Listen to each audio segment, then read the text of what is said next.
महादेवी, हाँ? मैं तो समझ रहा था कि आपकी सारी चिंताओं का अब अंत हो चुका होगा। आपके पुत्र ध्रुव ने जो भी कामनाएं की थी वो सारी पूर्ण हो गई हैं, और जो वचन मैंने उसे दिए थे वो भी पूर्ण हो गए हैं। पर आप तो अब भी चिंता की मूर्ति बनी हुई हैं। क्या सोच रही हैं? हे कमल नयन, आपके सुंदर मुख से जो पावन बोल निकलते हैं वो तो मेरे हृदय पर अंकित हो जाते हैं। आपने एक बार कहा था कि धरती पर आपके अगणित भक्त हैं। ध्रुव का कल्याण तो हो गया, पर उससे केवल एक का कल्याण हुआ है। और भक्तों का कल्याण कैसे होगा? जो ज्ञान, जो प्रकाश ध्रुव को मिला, उस पर तो समस्त मानव जाति का अधिकार है। ये ज्ञान, ये प्रकाश उनको कैसे मिलेगा? ये जीवन के नियम उन्हें कौन बताएगा? वाह देवी वाह, आप केवल हमारी वामांगी नहीं हैं, आप तो हमारे विचारों की संगिनी भी हैं। आपने अभी जो कहा वास्तव में चिंता का विषय है, और हम आपके आभारी हैं कि आपने इस चिंता को व्यक्त कर दिया। मानव कल्याण ही तो हमारा परम उद्देश्य है। हमें ज्ञान का प्रकाश मानव तक पहुंचाने के लिए कुछ दीप प्रज्वलित करने होंगे।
लक्ष्मी नारायण, मेरे लिए क्या आदेश है? आज आपकी सभा में कुछ नवीन, अति सुंदर और महातेजस्वी पात्र दिखाई दे रहे हैं प्रभु, जिनके आज से पहले अभी दर्शन नहीं हुए। हे ब्रह्मा, ये आप्त वचन है, मेरी वाणी है। ये सारे ज्ञान के स्वरूप हैं। ज्ञान जो निश्चल होता है, पवित्र होता है, एक बालक के समान, और इसीलिए इन्हें बाल स्वरूप प्राप्त हुआ है। ब्रह्मा जी, विधाता को अपना परिचय दीजिए। हे ब्रह्मा, भगवान विष्णु ने मेरा नाम ऋग्वेद रखा है। हे प्रजापति, भगवान विष्णु ने मुझे यजुर्वेद का नाम दिया है। हे विधाता, भगवान विष्णु ने मुझे सामवेद कहकर पुकारा है। हे प्रभु, भगवान विष्णु से मुझे अथर्ववेद का नाम मिला है। हे त्रिलोकीनाथ, परिचय तो मिल गया, परंतु मेरे लिए इनकी रचना का उद्देश्य अब भी एक भेद बना हुआ है। कौन सी आवश्यकता इनकी रचना का कारण बन गई सर्वेश्वर? हे चतुरानन, जिस सृष्टि का निर्माण आपने किया है उसे चलाने का कार्यभार तो हम ही को मिला है ना? वो तो आप बहुत सुंदर ढंग से चला रहे हैं। आदि प्रजापति, हाँ, किंतु शिशु जब अपने पांव पर खड़ा होना और चलना सीख रहा होता है तो हर पग पर उसके पांव डगमगाते हैं। उसे गिरने का भय होता है, तब उसे किसी उंगली या हाथ के संबल की आवश्यकता होती है। मानव जीवन भी अभी बस अपने पांव पर खड़ा होना और चलना सीख ही रहा है ब्रह्मा जी। उसे भी किसी संबल की आवश्यकता है, ज्ञान की आवश्यकता है, प्रकाश की आवश्यकता है। और ये मेरे वेद, मेरी वाणी, मेरे आप्त वचन मानव की इसी आवश्यकता की पूर्ति करेंगे। आपकी जितनी भी प्रशंसा की जाए कम है। हे परम श्रेष्ठ, इतनी सुंदर कृतियां बनाई हैं आपने, इनके मुख से तो तेज की किरणें फूट रही है। हे विधाता, आपको तो ज्ञात ही है कि मानव मुझे कितना प्रिय है। मैं तो स्वयं मानव में अपनी छाया देखता हूं। मैं उसे वो ज्ञान देना चाहता हूं जो किसी और प्राणी के पास ना हो। मैं उसे वो विवेक देना चाहता हूं जो उसे श्रेष्ठता दे, समृद्धि दे। ये वेद मैंने मानव कल्याण के लिए रचे हैं। इसीलिए तो जगत आपको मंगलकारक कहता है। हे विश्वेश्वर, आपको सदैव मानव कल्याण का ध्यान रहता है।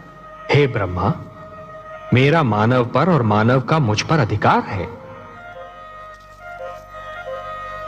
ये ऋग्वेद है। ऋग्वेद का संदेश है मनुर्भव, मनुष्य बनो।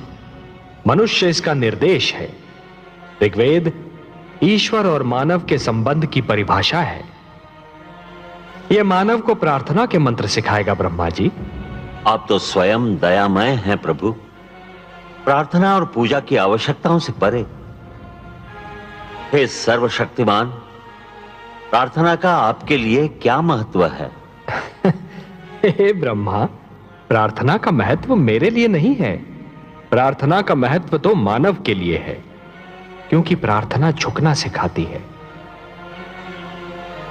जिस प्रकार वृक्ष की डाली फलों से लद जाने पर झुक जाती है, उसी प्रकार जब मनुष्य को ज्ञान और समृद्धि मिले तो उसे झुक जाना चाहिए। जो सिर झुकता नहीं, उस सिर में अहंकार अपना डेरा डाल देता है।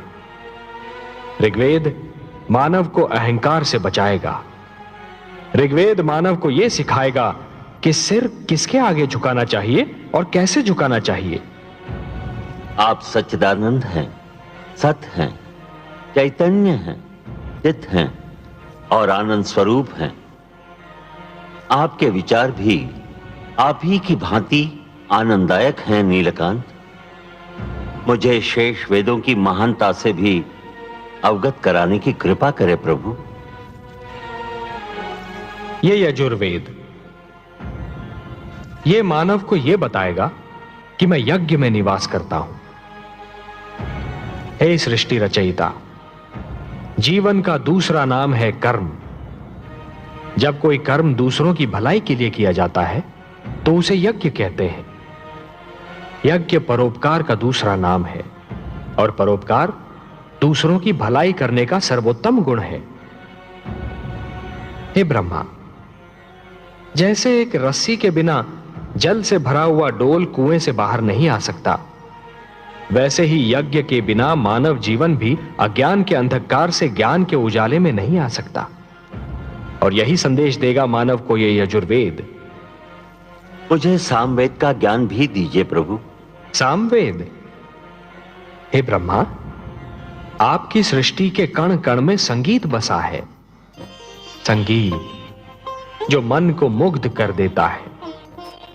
संगीत कोयल की कूक में भी है और पपीहे की पुकार में भी, नदी की लहरों में भी है और झरने के बहाव में भी। आत्मा को परमात्मा की झलक मिलते ही मन में राग अनुराग का जो सोता फूट पड़ता है, उसी का मधुर संगीत है ये सामवेद। संगीत ज्ञान का भंडार है ये सामवेद। और यह अथर्ववेद। हे आदि प्रजापति, आप तो जानते हैं कि धरती पर सूर्य अपने संग एक नवीन दिन के साथ साथ एक नवीन समस्या, एक नवीन कठिनाई भी लाता है।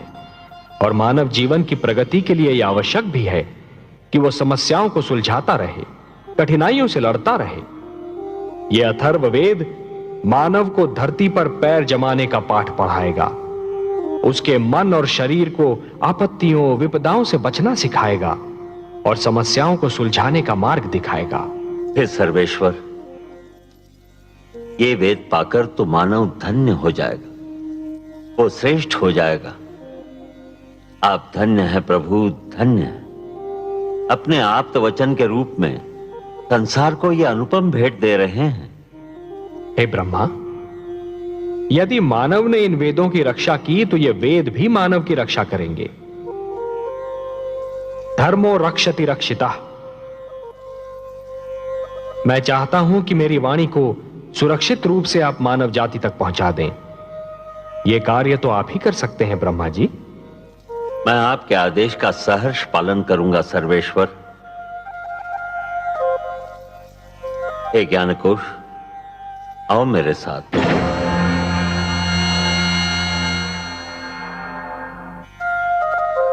हे कमल नयन, अपनी